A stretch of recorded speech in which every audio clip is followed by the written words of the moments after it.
Hello बच्चों, मेरा नाम है ममता और आज के इस सेक्शन में हम बात करेंगे क्लास 10th के इम्पॉर्टेंट टॉपिक्स के बारे में, मैथमेटिक्स के। तो बच्चों, जैसे कि आपको पता है आपके एग्ज़ाम्स आ रहे हैं, तो मैंने आपके लिए कुछ इम्पॉर्टेंट टॉपिक्स बनाए हैं। अगर आप इन टॉपिक्स को अच्छे से कर लेते हैं तो आपको 100% 80 से 90% के बीच में लाने से कोई नहीं रोक सकता। तो इन टॉपिक्स को आप अच्छे से करें ताकि आप अपने एग्ज़ाम्स में अच्छा स्कोर कर सकें। तो आपका जो पहला चैप्टर है जिसका नाम है रियल नंबर्स, इस चैप्टर में जो है सबसे इम्पॉर्टेंट है एलसीएम और एचसीएफ के क्वेश्चंस। इसमें से 100% देखा गया है कि एक या दो नंबर का एलसीएम या एचसीएफ का क्वेश्चन आता है। या तो वो सिंपल कह देगा कि दो नंबर दे देगा और उसमें से कहेगा कि आप इसका एचसीएफ या एलसीएम निकालो, या फिर आपको क्या करेगा, इस टाइप का एक फॉर्मूले का क्वेश्चन आता है जिसमें एलसीएम और एचसीएफ किसके इक्वल होता है, पहले और दूसरे नंबर के इक्वल होता है। ठीक है, इस टाइप का क्वेश्चन एक जरूर आने वाला है।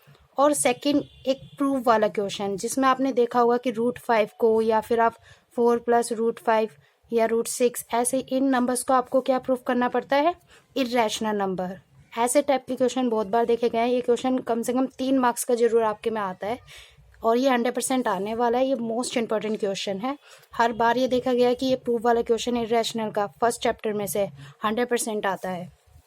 जो आप सेकंड चैप्टर है आपका जिसका नाम है पॉलिनोमियल्स, इसमें आपके जो क्वेश्चंस है relationship between zeros and coefficient of a polynomial, इसके क्वेश्चंस आपको जो है आपके जो है एग्जाम में देखे गए हैं।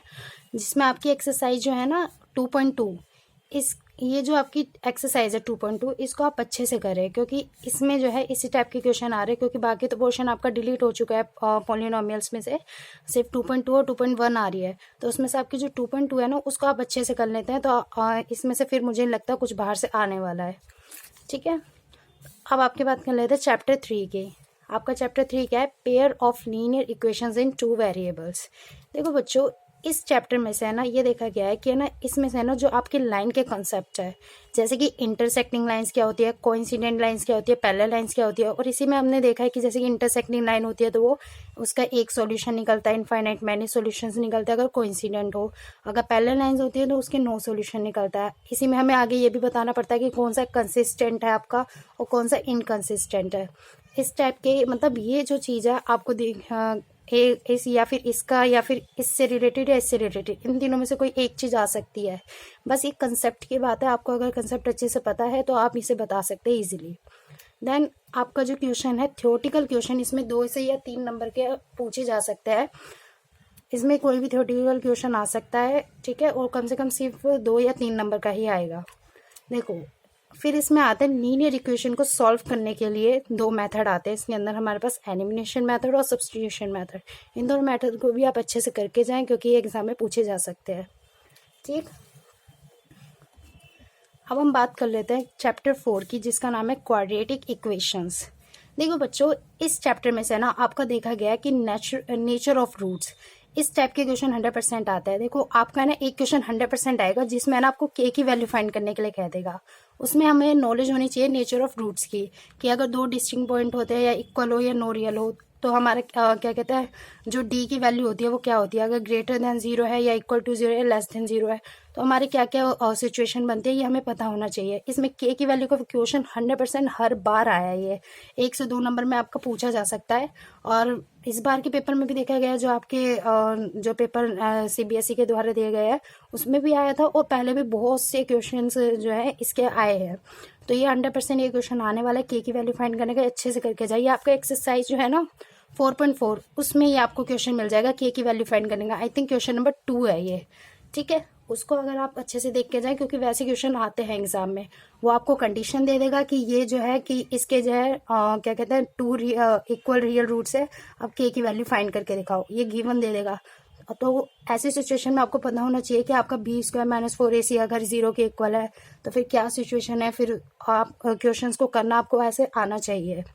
ठीक है, फिर हम देखते हैं बेटा इसके अंदर है ना सॉल्विंग क्वाड्रेटिक इक्वेशन। तो इसमें ना 2 मेथड आते हैं आपके, एक तो फैक्टराइजिंग मेथड और दूसरा होता है डिस्क्रिमिनेट वाला, डिस्क्रिमिनेशन मेथड जिसे हम कहते हैं। ठीक है, जिसमें आपका x = -b + रूट में b² - 4ac वाला फॉर्मूला होता है अपॉन में 2a। ठीक है, इस टाइप के क्वेश्चन ठीक है। और फैक्टराइजिंग मेथड, ये दोनों मेथड आप अच्छे से करके जाएं, क्योंकि क्वेश्चन आ सकता है, पूछे जा सकते हैं। क्योंकि आप अगर क्वेश्चन थ्योरेटिकल क्वेश्चन भी कर रहे हो तो उसमें आपको सॉल्व करना आना चाहिए क्वाड्रेटिक इक्वेशन को। आपको जौन सा भी मेथड अच्छा लगे वो करके जाए। लेकिन इसमें ये जो सेकंड मेथड ही इंपॉर्टेंट है, डिस्क्रिमिनेशन मेथड वाला जो है, -b+- वाला, ये जो है आपका इम्पॉर्टेंट मेथड है, ये आ सकता है एग्जाम में। ठीक है। फिर हम बात कर लेते हैं बेटा इसके थ्योरेटिकल क्वेश्चन की। चैप्टर 4 में ये देखा गया है कि इसके ना थ्योरेटिकल क्वेश्चन जो है ना काफ़ी बार पूछे गए हैं, और ये एटलीस्ट एक क्वेश्चन तो आता ही है। इसमें बेटा चार टाइप के आपके थ्योरेटिकल क्वेश्चन बन सकते हैं। पहला एक तो एज से रिलेटेड, कि किसी की एज कह देगा कि इसकी एज इतनी है, इसकी माँ की एज इतनी है, तो आप इक्वेशन बनाओ और फिर इसे सॉल्व करो। ठीक है। या तो आपको एरिया या फिर पैरामीटर से रिलेटेड क्वेश्चंस दे देगा, कि जैसे कि रेक्टेंगल का दे देगा कि इसकी जो है लेंथ जो है ब्रेथ से जो है बड़ी है, तो बताओ कि इसकी लेंथ और ब्रेथ कितनी होगी। इस टाइप के क्वेश्चन आपको दे सकता है। डिस्टेंस का फॉर्मूला आपको देखा होगा कि टाइम इक्वल्स टू d/s, मतलब डिस्टेंस बाय स्पीड। इस टाइप के क्वेश्चन आपके पूछे जाते हैं एग्जाम में, और ये इंपॉर्टेंट है। इस टाइप के क्वेश्चन आप अच्छे से करके जाए, डिस्टेंस से रिलेटेड, टाइम स्पीड से रिलेटेड, क्योंकि यही ज़्यादातर जो है पूछा गया है। मैंने आपके जितने भी आज तक के जितने भी पेपर्स आए हैं आपके, उसमें मोस्टली केस में डिस्टेंस का फॉर्मूला पूछा गया है। ठीक है। ये फोर्थ है आपका वन थिंग वाला। मीन्स देखो बेटा, इसमें ना आपका ना ये पूछ लिया जाएगा, जैसे कि कोई दो जने हैं, किसी एक काम को एक स्पेसिफिक पीरियड में करते हैं। ठीक है। कोई दो जने किसी एक काम को क्या किसी स्पेसिफिक पीरियड में करते हैं। फिर उसमें क्वेश्चन ये पूछ लिया जाएगा कि अगर बताओ कि एक जना उसी काम को करे तो वो कितने टाइम में कर लेगा। इस टाइप के क्वेश्चन पूछे जा सकते हैं। या फिर हो सकता है कहा जाए कि दो टैंक है, सॉरी दो क्या कहते हैं कोई दो टैंक, मतलब एक टैंक है और उसको भरने में क्या कहते हैं हमारे पास इतना टाइम लगता है। तो बताओ कि अगर एक सिंपल एक ही जना उसे पानी को भरे तो बताओ उसमें कितना टाइम लगेगा। इस टाइप के क्वेश्चन मतलब पूछे जा सकते हैं एग्जाम में। तो बट आप अगर बेसिक की मैं बात करूं, अगर आपका बेसिक आपके जो है आपने ले रखा है, तो उसमें जो आपका मेन है ना, तो वो तो आप एज और डिस्टेंस, ये आपका जो है मेन देखा गया है। लेकिन अगर आपका स्टैंडर्ड पेपर है तो उसमें आप डिस्टेंस और ये जो वनिंग वाली क्वेश्चन है उसको अच्छे से करके जाए। ठीक है। अब बेटा हम बात कर लेते हैं चैप्टर 5 की, जो कि है अर्थमेटिक प्रोग्रेशन। देखो बेटा, अर्थमेटिक में सिर्फ दो ही चीज़ आती है, एक तो an का फॉर्मूला, एक sn का फॉर्मूला, और ये दोनों ही आपके जो है एग्जाम में देखे गए हैं। लेकिन इसमें मोस्ट इम्पोर्टेंट जो है आपका sn का फॉर्मूला है। ठीक है। देखो आपके पास एक तो सीधा क्वेश्चन भी आ सकता है जिसमें एसएन निकालने के लिए कह दे कि क्या कहते हैं कोई कितने नंबर्स दे रखे हैं उसका सिंपल सम निकालिए। या फिर हो सकता है आपको ना मर्ज क्वेश्चन आ जाए, जैसे कि उसमें एन भी पूछ लिया गया है और एसएन भी पूछ लिया गया है। तो इस टाइप के क्वेश्चन जो है अधिकतर देखे गए कि दोनों के मिक्स में, कि मिक्स क्वेश्चन आ जाता है इनको दोनों को मिला के कोई एक सिचुएशन बना दी जाती है और उससे रिलेटेड क्वेश्चन। देन सेकेंड चीज़ आपको देखी गई है नंबर से रिलेटेड। देखो आपके नेचुरल नंबर है, होल नंबर्स है, इंटीजर्स है, इससे रिलेटेड आपके क्वेश्चन आ सकता है कि बताओ कि इससे किसी एक नंबर से मान लो 1 से 50 के बीच में कितने नेचुरल नंबर्स का सम बताओ। ऐसे क्वेश्चन आपके जो है देखे गए। या फिर होल नंबर का सम बताओ। ठीक है। तो ये क्वेश्चन जो है आपको नंबर्स अच्छे से पता होने चाहिए, जो कि आपके फर्स्ट चैप्टर में अच्छे से आते हैं। आप अच्छे से पढ़ के जहाँ आपको नंबर्स की नॉलेज होनी चाहिए, क्योंकि नंबर से रिलेटेड बेटा क्वेश्चन आ सकते हैं। इसमें ही नहीं, किसी और चैप्टर में भी आपको कोई नंबर दे दिया जाता है तो आपको पता होना चाहिए कि वो नंबर कौन सा होता है। ठीक है। देखो अब हम बात कर लेते हैं चैप्टर 6 की, जो कि आपका ट्रायंगल्स में आपकी जो थ्योरम है 6.1, ये आपकी मेन है। इससे रिलेटेड क्वेश्चन को आप अच्छे से करके जाए, और जितने भी क्राइटेरिया है जो कि सिमिलैरिटी से रिलेटेड है ट्रायंगल्स की, उनको अच्छे से करके जाए। तो इस चैप्टर में इससे बाहर आगे कुछ नहीं आएगा, बस यही जो दोनों चीज़ें ये इंपॉर्टेंट है। ठीक है। अब हम बात कर लेते हैं चैप्टर 7 की, जो कि है आपका कोऑर्डिनेट ज्योमेट्री। देखो बेटा, इसमें ना दो चीज़ आती है आपकी, एक तो डिस्टेंस फार्मूला और एक सेक्शन फार्मूला। ये दोनों ही चीज़ें जो है इंपॉर्टेंट है। काफ़ी बार एग्जाम्स में देखा गया है कि इन दोनों से रिलेटेड मिक्स क्वेश्चन पूछ लिया गया है। ठीक है। या फिर आपको अलग अलग सेक्शन फार्मूला, जिसमें जैसे देखा जाए तो इसमें है ना सेक्शन फार्मूला ज़्यादा इंपॉर्टेंट है, जिसमें आपकी रेशो पूछ लेगा कि m1 m2 का रेशो निकालो। ठीक है। तो ये जो है दोनों ही आप अच्छे से करके जाए, लेकिन सेक्शन फार्मूला ज़्यादा अच्छे से करके जाए क्योंकि ये ज़्यादा इंपॉर्टेंट है। ठीक है।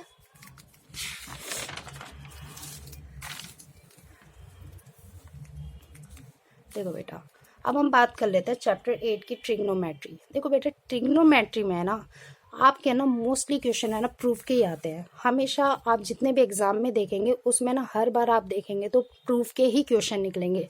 ये आपके सेक्शन सी या फिर सेक्शन डी में इसके क्वेश्चन आपको देखने को मिल जाता है। मोस्टली केस में सेक्शन सी में ही मिलता है। 3 से 4 नंबर का क्वेश्चन 1 या 2 नंबर मिल जाते हैं, तो इसमें मतलब 6 नंबर का टोटल या 7 नंबर का आपको देखने को मिल जाता है। ये चैप्टर 8 ट्रिग्नोमेट्री का। तो इसके प्रूफ के क्वेश्चन है जितने भी 8.4 में आ रहे हैं वो आप अच्छे से करके जाए, कुछ भी ना छोड़े एकदम। मतलब प्रूफ वाले तो आपको अच्छे से होने चाहिए, और स्पेशली जो 10 और कोट में बदलने वाले, साइन में बदलने वाले, ऐसे क्वेश्चंस को अच्छे से करके जाए। ठीक है, अब बेटा हम बात कर लेते हैं चैप्टर 9 की। चैप्टर 9 में जो आपका मोस्ट इम्पॉर्टेंट है तो वो है आपके एंगल ऑफ एलिवेशन और एंगल ऑफ डिप्रेशन। इसमें दो ही चीज़ की बात करी है।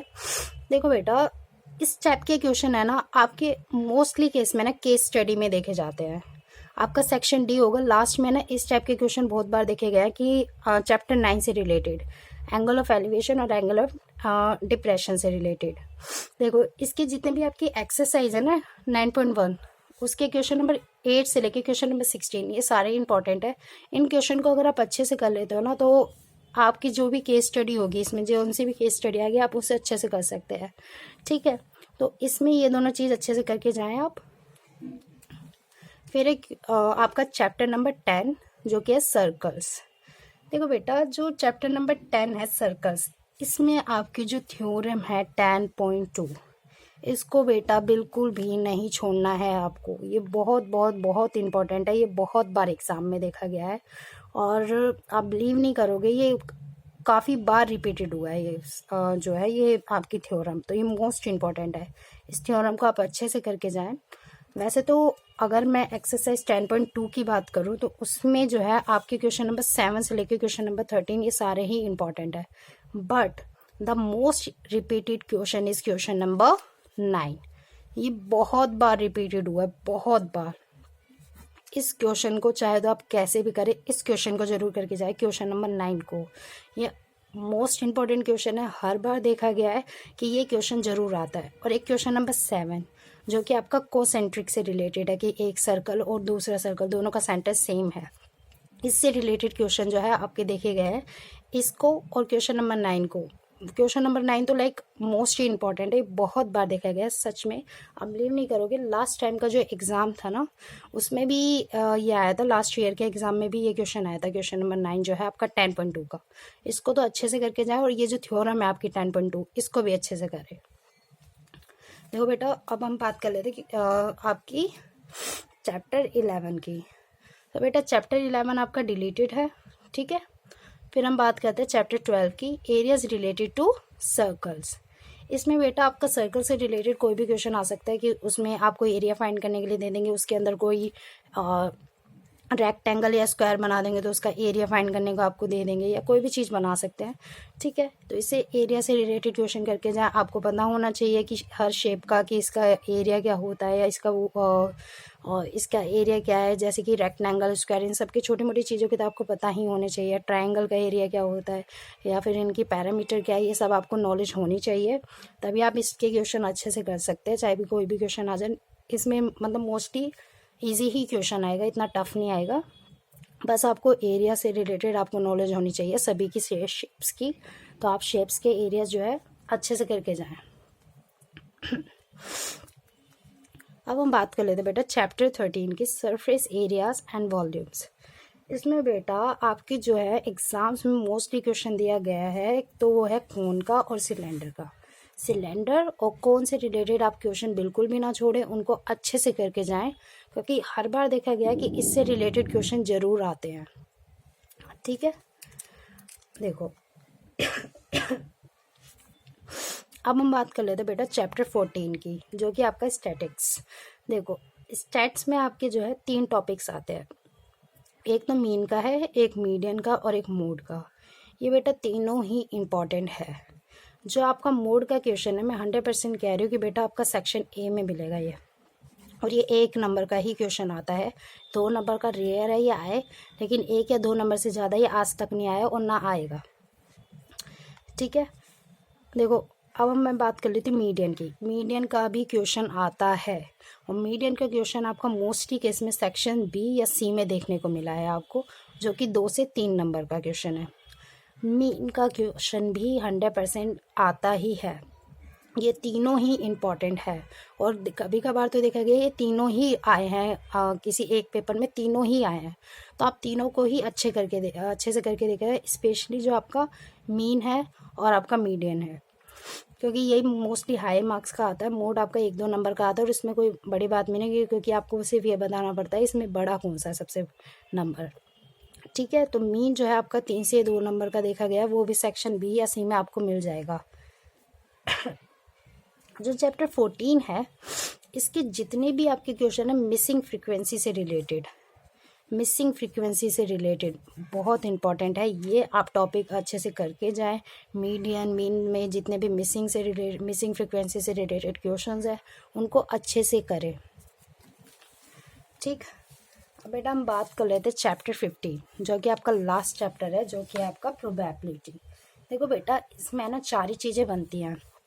एक तो कार्ड से रिलेटेड क्वेश्चन, एक डाइस से, एक बॉक्स से, और एक कॉइन से।